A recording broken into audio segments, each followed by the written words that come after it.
నమస్తే, నేను మీ అశ్విని కుమార్. ఎన్నికల్లో గెలుపోటములు సహజమే. హింసకి ప్రతిహింస అన్నది సమాధానం కాదు. అది ముఖ్యంగా మనం దక్షిణాది రాష్ట్రాల్లో చూస్తున్నాము. బీహార్, ఉత్తరప్రదేశ్లో ఒకప్పుడు జరిగేవి వెస్ట్ బెంగాల్లో ప్రస్తుతం జరుగుతున్నాయి, కేరళలో కూడా జరుగుతున్నాయి. దక్షిణాది రాష్ట్రంలో ఆంధ్రప్రదేశ్లో కూడా ప్రస్తుతం ఇంకా నూతన ప్రభుత్వం ఏర్పడక ముందే చాలా హింసాత్మక ఘటనలు చోటు చేసుకుంటున్నాయి. దురదృష్టకరం. ఏ పార్టీ అయినా సరే ఖండించాల్సిందే. సరే, వాళ్ళు ప్రస్తుతం ప్రతిపక్షంలో ఉన్న పార్టీ, ప్రతిపక్షం కూడా కాదు, కేవలం 11 స్థానాలతోనే సరిపెట్టుకున్న పార్టీ 2019లో ఇలా చేశారు కాబట్టి ఇప్పుడు మేము చేస్తామంటూ కూడా కార్యకర్తలంతా రోడ్ల మీదకి వచ్చి హింసాత్మక ఘటనలకి దిగుతున్నారు. ఇదంతా కూడా ఖండించాల్సిన విషయమే. ఎందుకంటే ఇప్పుడు ఆంధ్రప్రదేశ్ చూడాల్సింది అభివృద్ధి వైపే తప్ప చర్యకు ప్రతి చర్యలు అన్నది కాదు. అభివృద్ధి గత 10 సంవత్సరాలుగా చాలా పనులు ఆగిపోయినాయి. ఆ పనులన్నీ కూడా ముందుకు తీసుకెళ్లాల్సిన కర్తవ్యం ప్రస్తుతం కూటమి చేతిలో ఉంది. ఇంకొక రాష్ట్రం గురించి ముఖ్యంగా మాట్లాడాలి. బీజేపీ తమిళనాడు అధ్యక్షుడు అన్నామలై కుప్పుస్వామి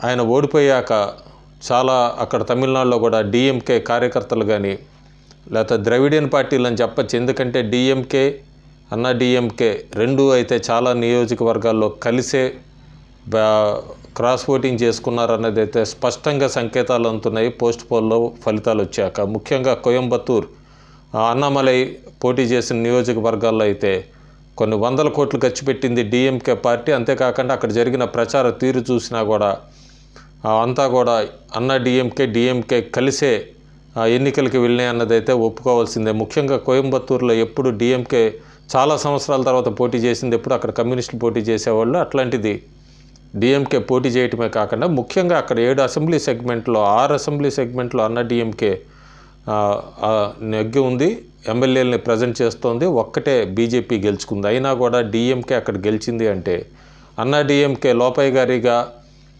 డిఎంకే అభ్యర్థి గెలవటానికి ఎంత సహకరించింది అనేది అయితే ఇంకా పూర్తి డెప్త్ అనాలిసిస్ వచ్చాక దాని గురించి మాట్లాడతాం. కుప్పుస్వామి అన్నామలై ఓడిపోగానే అక్కడ జరుగుతున్న సంఘటనలు మరీ దారుణంగా, ఒక మేకకి అన్నామలై చిత్రాన్ని పెట్టి ఆ మేకని బలిచ్చి ఆ రక్తంతో అన్నామలై ఫోటోకి ఆ రక్తంతో కడిగి అభిషేకం కింద చేసి తర్వాత దాన్ని వండుకొని బిర్యానీ తింటూ డిఎంకే ఎమ్మెల్యేలు ఆ బిర్యానీని అక్కడ పంచిపెట్టడం, ఇదంతా కూడా డిఎంకేని అన్నామలై ఎంత భయపెట్టాడు అనేది, లేదా బీజేపీ గురించి తమిళనాడులో ద్రవిడియన్ పార్టీస్ ఎంత కంగారు పడినాయి ఎన్నికల వరకు అనేది అయితే ఇప్పుడు జరుగుతున్న ఈ విషయాలన్నీ చూస్తే అర్థమవుతోంది. అన్నామలై ఒకటే అన్నాడు, మా తండ్రి కరుణానిధి కాదు, కరుణానిధి అయితే నేను ఎప్పుడో గెలిచేవాడిని, మా తండ్రి ఒక సామాన్య రైతు, మా నాన్న పేరు కుప్పుస్వామి అని. బహుశా అది నిజమే. కరుణానిధి లేదంటే ఉదయనిధి, స్టాలిన్ ఇలాంటి వాళ్ళందరూ 2021లో ఎలా గెలిచారన్నది అందరికీ తెలిసిన విషయమే. అన్నామలై కూడా కావాలనుకుంటే ఎప్పుడో ద్రవిడియన్ పార్టీలో చేరుంటే ఈ సమయానికి ఆయన ఎంపీ అయి ఉండేవాడు, లేదా తమిళనాడు గవర్నమెంట్లో ఒకవేళ కీ పోర్ట్ఫోలియోలో ఉండేవాడు. అన్నామలై మోడీని చూసి ప్రభావితుడై విద్యావంతుడు, అందులో ఆయన వచ్చి తమిళనాడుని అభివృద్ధి చేయాలంటూ కూడా బీజేపీలో చేరి గత 2 సంవత్సరాల్లో ఆయన బీజేపీని ఎంత ముందుకు తీసుకెళ్లాడో తమిళనాడులో అన్నది ప్రస్తుతానికి దక్షిణాది రాష్ట్రాల్లో చాలామందికి తెలియకపోవచ్చు. కానీ నేను తమిళనాడులో ఎన్నికలు జరుగుతున్నప్పుడు నేను వెళ్ళినప్పుడు కూడా తమిళనాడులో నాకు చాలామంది ఓటర్స్ కానీ వీళ్ళందరూ ఎంతవరకు ఓటేశారు అనేది మనకు తెలియదు. కానీ అన్నామలైకి అయితే చాలా మంచి పేరు ఉంది.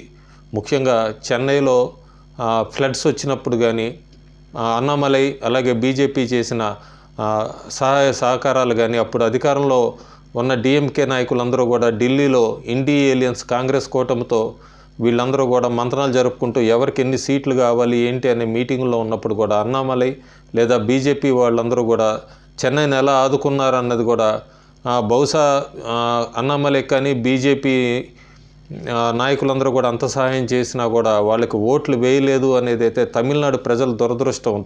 అన్నామలై లాంటి నాయకుడిని గెలిపించుకోపోవటం అన్నదైతే మనం అర్థం చేసుకోవాలి. బహుశా అన్నామలై విద్యావంతుడు, ఎక్కడ అవినీతికి చోటు ఇవ్వడు, ఎవరిని కూడా డబ్బులు ఏమీ తిన్నివ్వడు. ఎందుకే అనేమో అన్నామలై లాంటి విద్యావంతుడిని ఓడించారు తమిళనాడు ఓటర్సు.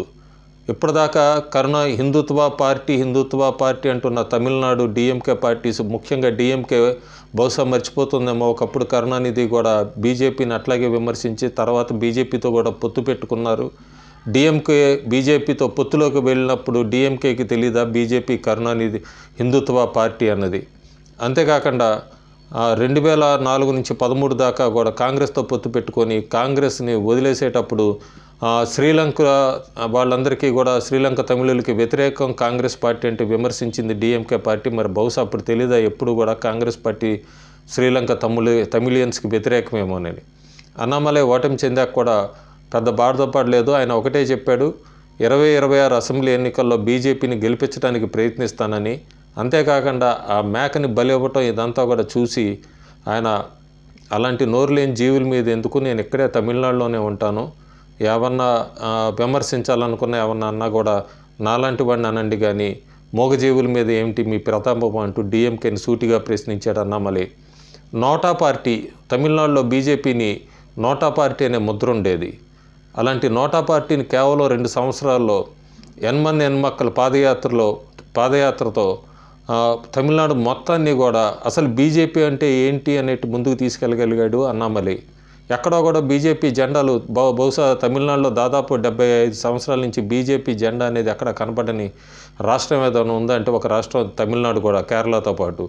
అలాంటి తమిళనాడులో ప్రతి గ్రామీణ ప్రాంతాల నుంచి కూడా తమిళనాడులో బీజేపీని అసలు జెండా అనేది కనబడేట్టు ఒక ఓటర్నన్నా తయారు చేసుకోగలిగాడు అన్నామలై. బీజేపీ అధ్యక్షుడయ్యాక పొత్తు కావాలి అనుకుంటే పొత్తు వద్దు, నాకు అన్నాడీఎంకేతో పొత్తు వద్దు అంటూ కూడా ఢిల్లీ కేంద్ర నాయకత్వానికి చెప్పి ఆయన చెప్పిన ఉదాహరణ ఒకటే. 2009 దాకా ఒడిశాలో ఒక స్థానంలోనే ఉంది, ఇప్పుడు గెలిచాం కదా, అలాగే రాబోయే రోజుల్లో టైం తీసుకుంటుంది కానీ సొంతంగానే ఒంటరిగానే వెళ్దామంటూ కూడా ఆయన అప్పుడు చెప్పాడు. ఇప్పుడు ఎలక్షన్లు అయ్యాక కూడా విలేకరులు అడిగిన ప్రశ్నకి పొత్తులో వెళ్ళకపోవటం మీకు ఈ ఓటమికి కారణం అంటే ఆయన ఇప్పటికి కూడా ఆయన మాట మీద నిలబడి ఉన్నాడు.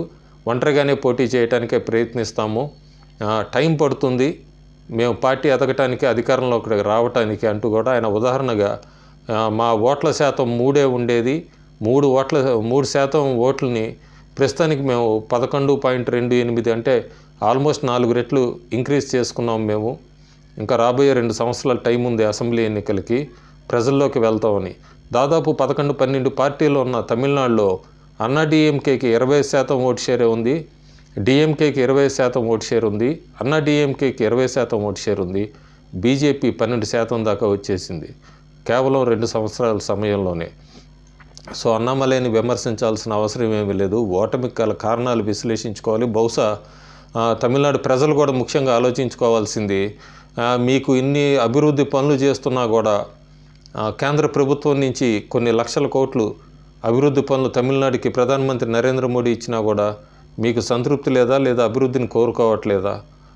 రెండోది, పూర్తిగా విద్యావంతుడు, ఎక్కడ కూడా పూర్తిగా క్లీన్ ఇమేజ్ ఉన్న వ్యక్తి అన్నామలై లాంటి వ్యక్తిని మీరు గెలిపించుకోలేదంటే మీకు లిక్కర్ మాఫియాలు, స్కాములు, ఇలాంటి దోపిడీలు ఇలా చేస్తున్న పార్టీలే మీరు కోరుకుంటున్నా అన్నది తమిళ ప్రజలు ఓటర్లు ఆలోచించుకోవాలి. పరదేశీ పార్టీ అంటూ కూడా కరుణానిధి లాంటి వాళ్ళంతా కూడా ఇదివరకు విమర్శించిన ప్రస్తుతం తమిళనాడు ఓటర్స్ అయితే 11% దాకా ఓట్ షేర్ తీసుకొచ్చారు. కానీ రాబోయే అసెంబ్లీ ఎన్నికల్లో వాళ్ళు ఆలోచించుకోవాల్సిందే, డబుల్ ఇంజిన్ సర్కార్ కావాలా వద్దా?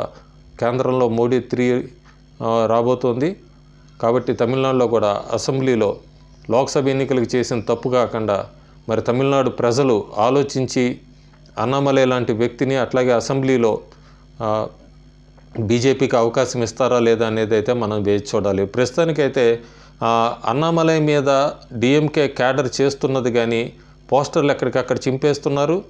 అంతేకాకుండా ఇలాంటి మేకను బలి ఇవ్వటం ఇలాంటివి చేస్తున్నారు, బీజేపీ జెండాల్ని ధ్వంసం చేస్తున్నారు. ఎంత అవసరమా అంటే దీన్ని బట్టి అర్థమవుతుంది అన్నామలై అనే ఒక వ్యక్తి దాదాపు తమిళనాడులో ద్రవిడియన్ పార్టీ స్ట్రాంగ్ పునాదులు ఉన్న ద్రవిడియన్ పార్టీ డిఎంకేని ఎంత షేక్ చేశాడు, ఎంత భయపెట్టాడు అనేది అయితే క్లియర్గా అర్థమవుతుంది. లేదంటే డిఎంకే క్యాడర్ నుంచి కూడా ఎంత వ్యతిరేకత అన్నామలై మీద మనకి ఇమీడియట్గా కనబడదు. బహుశా బీజేపీ ఒక్క స్థానం కూడా గెలుచుకోలేకపోవచ్చు, కానీ తమిళనాడులో ఈ పెరిగిన ఓట్ల శాతం అయితే రాబోయే రోజుల్లో ద్రవిడియన్ పార్టీలకైతే ఒక హెచ్చరిక అని చెప్పచ్చు.